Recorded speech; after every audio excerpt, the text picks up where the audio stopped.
Welcome to the Clutch Kitten Gaming Podcast, where I play an indie game for 5 hours and let you know whether or not it's worth your time and money.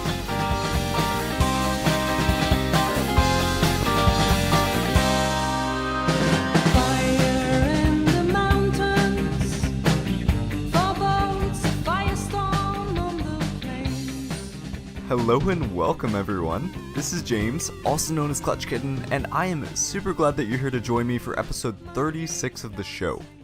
Despite this past week being crazy busy, I'm really happy to be sitting down to record because this is one of my favorite things to do. I get to hang out with you and critique video games, and on top of that, I get to talk with you all throughout the week. If you're sitting there feeling left out, feel left out no more because you can also shoot me a message and say hi. You can send me an email to klutchkittengaming@gmail.com or drop me a DM on Instagram at klutchkittengaming. Today I'm going to answer a couple more questions I got on Instagram last week because they were just so good. Our first one is from Mackenzie, who's also known as Nerder She Wrote, and she asks a classic deserted island question. If you were on a deserted island and only had one indie game to play for the rest of your sandy existence, what would it be? Now, before I answer the question, I just want to mention that you should check out Mackenzie's blog called Nerder She Wrote. She creates content around indie games as well, and is just a super fun person. Anyways, my current answer would have to be Stardew Valley. Although bringing along a game with an amazing narrative journey like What Remains of Edith Finch would be cool, it's not a 3-hour experience I want to play for the rest of my life. Not only is Stardew more free form, it covers pretty much all of the things I could ask for in a game. It has a fun loop that promotes happy and stress-free gameplay, and it's super easy to lose track of time while playing. In addition, it has some great narrative threads and makes you feel like you have a bunch of friends, which seems like it would be nice when you're all alone on an island. Our second question comes to us from Jason, who's also known as Jabo Beer Journal, who is wondering if I've beaten Darkest Dungeon. The short answer is no. Ever since getting this question, I've been thinking about going back to play more of that game because it is so good. It also is so good at striking fear into a player when it comes to the hardest levels, the Darkest Dungeon. I was already struggling enough on the dungeons with a difficulty one below that, and the Darkest Dungeon instills an entirely unique sense of dread and doom. So hopefully I'll make it back to there soon, but no, I have not beaten the Darkest Dungeon. On a little bit more of a lighthearted note, there actually isn't much news I wanted to talk about this week. There were some details released about the PS5, a discless Xbox was officially announced, and Joker was added to Smash, but I think the thing that's most important to remind you of is that Transistor is currently free on the Epic Store. Seriously, go download it and play it now. And then after, go listen to the Roundtable episode with myself and Strilly Vanilli because we talk about it at great length, and I would love to hear your thoughts on it. Let's move on now to this week's game.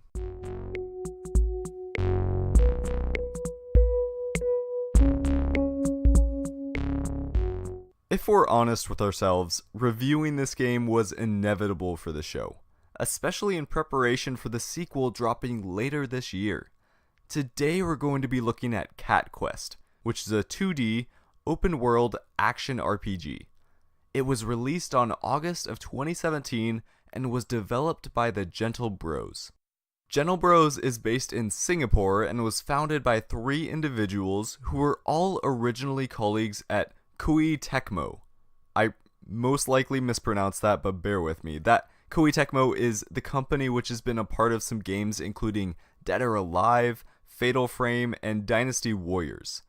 From what I read, all 3 of the founders sat next to each other at their job, and one day they just decided to get up and try and do their own thing. Since founding Gentle Bros, they've created 2 other games, or 2 games total, Slashy Hero and Cat Quest, and now currently Cat Quest 2 is in development and planned for release sometime this year. Cat Quest currently costs $12.99 on PS4, Steam, and Switch, and $4.99 on mobile. To give you a little background, I actually struggled to decide if I should review Cat Quest because of its presence on the phone. That carries some weird implications, and I think the core gamer persona inside of me is resistant to that sort of thing because mobile games aren't the real video games.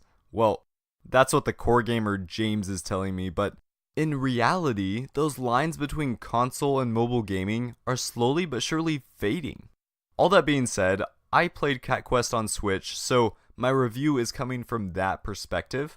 As far as I know, there aren't any weird microtransactions or mobile trappings added to the mobile version, but I haven't bought and played it myself on there, so I'm not 100% confident.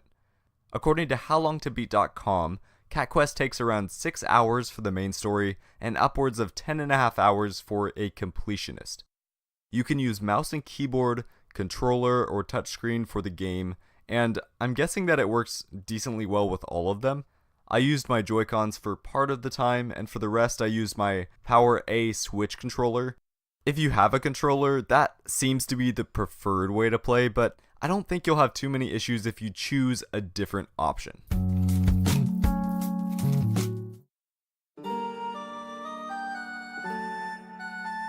Meow, meow, meow, meow, meow, meow, meow. Wait. Sorry guys, my translator must have bugged out on me for a second. Let's try this again. Today has been an utter catastrophe. Draketh catnapped my sister this morning and I don't know how to get her back. I've heard rumors of a breed called the dragonblood who might be powerful enough to rid the land of his shadow. But what am I to do? I'm not a paw-some mage or a dangerous cat assassin. I'm just me. And that's not enough for my sister. It's not enough to whisk her back to safety. Cat Quest is an adventure about you, a cat on a mission to save your sister. As you probably already guessed, your character turns out to be the dragonblood, that rare breed of cat which has the ability to wield magic and is powerful enough to slay even gargantuan dragons. Cat Quest takes place in the land of Feline Guard, which has become a dangerous place due to Draketh's hatred being spread. His presence has had a catatonic effect on the continent, and hope is all but lost.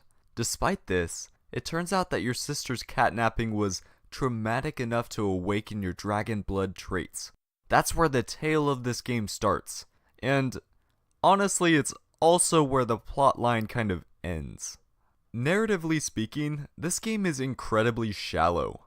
Just like many other RPGs, Cat Quest consists of one primary storyline, which is supplemented by a plethora of side quests. The side quests vary from rescuing townspeople, to fetching catnip for the doctor, to clearing bandits out of a mountainous area. There was actually a decent variety of mission story setup, but the issue for me was that nearly every single side quest ended up in you doing the same damn thing. You would walk somewhere, fight a group of enemies, and walk back. That was the loop. Let's illustrate this in a more real way. Imagine with me now, a new gelato place opens up across the street from your house. They put up a huge sign boasting of their 50 flavors to choose from. Your mind goes wild with desire. Your mouth starts watering, and you show up to the shop the very moment it opens the next day. The gelato glistens in the light, and each flavor has a beautiful color and a unique name. You decide to try the flavor named Coffee Dream. Weird. It tastes a little bit more like vanilla than coffee, but maybe your palate just isn't warmed up yet. Next, you decide to try Unicorn Dust, a multicolored flavor that caught your eye. Weird again. It still just tastes like vanilla, but it must be your imagination. Finally, you decide to try Triple Chocolate Darkness, since that has to have more of a bold flavor. Vanilla again? You then peek into the kitchen and realize why. Every flavor of ice cream is just vanilla with unique food coloring. Despite that being way too detailed of an analogy for the side missions in Cat Quest, it illustrates the problem incredibly well.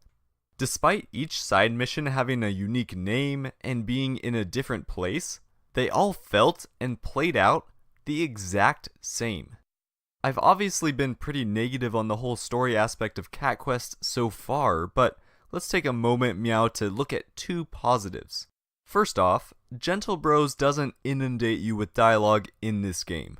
Sure, when you take a quest, you usually have to talk with a person or two, but those conversations are fast. Also, the dialogue doesn't matter when it comes to actually playing out the missions because there are markers to guide you. The main reason fast conversations are such a positive here is because it allows you to get to the best part of this game quicker, the fighting. Second, even though the writing isn't riveting, it's funny. There are plenty of cat puns and tons of low-key references to other games including Skyrim and Tomb Raider. I mean, dragonblood isn't really a low-key reference to Skyrim, but you get the point. If you're looking for a compelling story, Cat Quest doesn't have it, but thankfully the light and fun writing style still provides some value to the experience. Other than having short conversations with NPCs, what is it that you do in Cat Quest? Well, mostly fight. Let's start out by talking about what the combat looks like. You start out with a basic hack and slash ability, as well as a dodge roll, and as you progress through the game, you slowly unlock new magic spells to wield. You can call down rings of fire that burn your foes. You can send out a pulse of electrical energy to deal damage and push your enemies back. You can heal yourself. There are a total of 7 spells which you can choose from for your loadout of 4. Once you have your loadout set, you can cast your spells using a magical energy bar. So basically mana. One thing I found to be super creative in this game is that you only gain mana back through melee attacking enemies. This makes it so you have to weave melee attacks in with your spellcasting in order to be the most effective. The loop is to cast a spell or two, roll in to get a few hits off with your sword, roll out before you're hit, and repeat. This dip and dive sort of combat really lent to the game feeling fast-paced, even if you were up against a relatively tanky enemy. I was also very happy with how the enemies were designed. Every single enemy has an indicator of their upcoming attack. From basic attacks to spells they cast, a dark red indicator appears when they're winding up, and once that indicator is filled with a bright red, they attack or the spell goes off. This leads to some fun interactions in combat where you're rewarded for properly timing attacks and rolls, but you can die quickly if you just mash the attack key without paying attention to your positioning.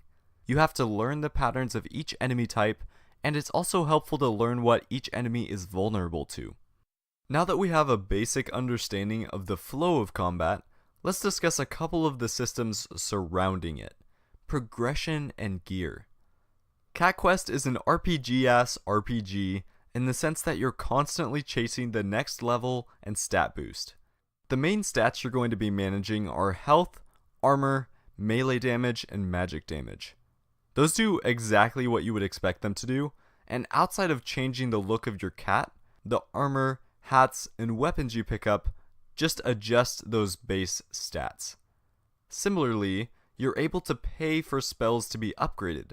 Each time you buy an upgrade, the damage or effectiveness goes up. That's it though. This brings up my main complaint in regards to these systems. Getting new gear and upgrading spells doesn't feel special at all in Cat Quest. As far as I can tell, there aren't any items with special effects, and the spells don't evolve or change apart from putting out more damage. This, in conjunction with the missions that all felt the same, led me to getting bored of the gameplay loop quickly. The combat is fun and snappy, but the supporting systems really limit the longevity of that enjoyment. Now that we've discussed the narrative and gameplay, let's talk about the art and sound design. On the art side, the game is cute. It has a clean, cartoony look and a bright tone. The art isn't anything to be meowed by per se, but it fit the theme well.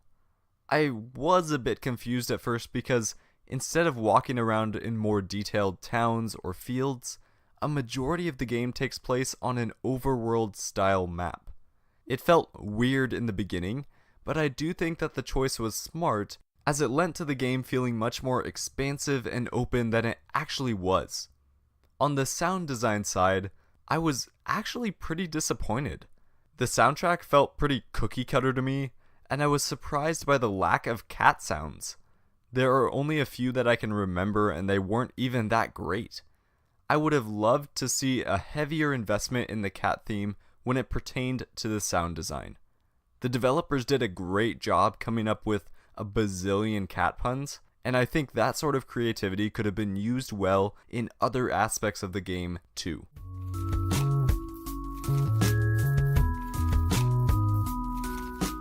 Now that we've made it through the narrative, gameplay, art, and sound design, let's take a look at the positives and negatives of Cat Quest. First off, on the positive side, the writing and look of the game was funny and sweet. It might feel like the 10th level of hell if you're not a cat person, but for those of you who love the feline race, I'm sure you'll have more than a few chuckles at the ridiculous names and puns that the Gentle Bros came up with. The world they created is lovable and light, and it fit the style of this game perfectly. Second, the combat was enjoyable. It had a quick pace to it, killing enemies felt satisfying, and the ability to change your spell loadout encouraged trying new playstyles. On the negative side, first off, the narrative and mission design was mediocre at best. In my opinion, the sameness of the quests dulled out the experience and really hurt the depth of gameplay. The ice cream that Cat Quest gives you might look and sound unique, but by your third cone, you're just going to look down and realize that it's all f***ing vanilla. Second, the progression systems are thin. I would have loved to see weapons and gear that actually felt unique, and the fact that only damage increased when you upgraded spells was super disappointing. Third, the sound design was lackluster. It wasn't bad by any means, but it didn't add anything meaningful to the game.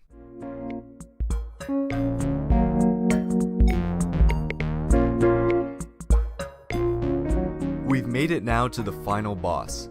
This is the part of the podcast where I let you know whether you should slay the game and buy it, flee the game and avoid it, or farm up and wait for a sale. It hurts me to say this, but my verdict is to flee this game. I wrestled with this one because I know there are plenty of people who enjoy it. It's not a bad game per se, but the point of these reviews is to give some insight on whether a game is worth your time and money. From my experience, Cat Quest is not, at least for console. I could see this as being a decent mobile game to play if that's all you have, but in terms of the PC and console gaming sphere, there are tons of other titles for $13 which have a much better value.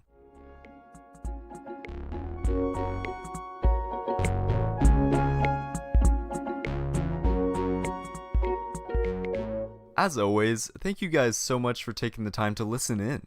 If you enjoy what you hear, don't forget to tell a friend about it and head on over to iTunes to give the show a 5-star review. I hope you have a great rest of your day, and I'll see you in game.